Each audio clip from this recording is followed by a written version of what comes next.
Daniel Jones was a guy who played well enough to be considered a top quarterback in what was honestly, outside of Kyler Murray, a pretty underwhelming draft when it comes to quarterbacks. Like, here's the thing.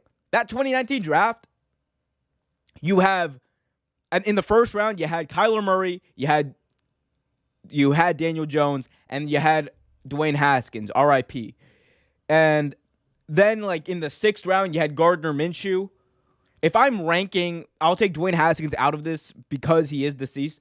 But if I am ranking that 2019 class, if I'm ranking that 2019 quarterback class, number 1, Kyler Murray, number 2, Gardner Minshew, number 3, Daniel Jones. Again, we're taking Dwayne Haskins out of this because of the unfortunate circumstances of his death. But of those 3 quarterbacks, that's how I rank them. And you know what? That's how it is. Gardner Minshew has vastly outperformed Daniel Jones in the National Football League. It's not even close. Kyler Murray has vastly outperformed Daniel Jones in the National Football League, and it's not even close. Daniel Jones is on the shortest leash, I think, of all of these quarterbacks that I'm talking about right now. He is on the shortest leash because it's very well possible. Actually, no, it's very well likely that this is his last season as the starting quarterback of the New York Football Giants. There's questions about whether or not he'll actually finish out this year. And it has little to do with, I think, Daniel Jones being a bad quarterback. I think Daniel Jones is a fine quarterback. He's a great backup. At this point, Daniel Jones has proven himself to be a great backup quarterback. I think he'll be around the league for a very long time if he wants to be. And he'll start games, and he'll win some games. He actually will win some games as a backup quarterback. I do not see the potential of a franchise quarterback. I see a guy whose height is being, on a good day, on a really good day, his height is being the best version of Case Keenum.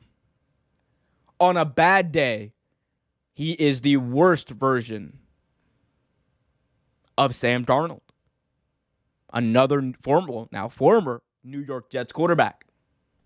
So, and again, it's easy to dunk on Daniel Jones without talking about the real reason of his failure as a first-round pick, and that's the New York Football Giants.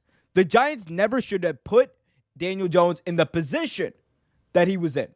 Daniel Jones should not have been a number 1 or a first-round pick. That much is clear. We've seen him play over the last number of years. We know that he should not have been a first-round draft pick. Now, as we make our way into this season, he hasn't had his 5th-year option taken up. There's a reason for that. It's because the Giants likely plan to move on. 2023 is a great year for quarterbacks. But for Daniel Jones, I think this is a big-time opportunity to not only prove that he can be in this league, which I think he's already done, but to prove that he can contribute to a team in a meaningful way and be a fringe starter in this league and compete for a starting job. That is Daniel Jones right now. That is the position he's in. This is his last year as the quote-unquote franchise, barring something miraculous. Daniel Jones, if he finds a way to get the Giants in the playoffs, win playoff games, take them to a Super Bowl, I will eat my hat, and I will be wrong, and so will a lot of other people out there. And I will be happy about being wrong because I love seeing these guys be successful. But the reality is the Giants are likely moving on. Daniel Jones has a 1 year of an opportunity to prove to other teams that he can make it. That's Daniel Jones' prove it for this year. He has to prove that he can contribute in a meaningful way and as a starter in this league. Do I think he can do it? It's possible. Do I think it will happen? With the team as it's currently constructed, I find it very difficult to believe that's going to happen. I find it very difficult to believe with everything that they have, with everything that the Giants have done to themselves, honestly. I just don't know if that's going to happen.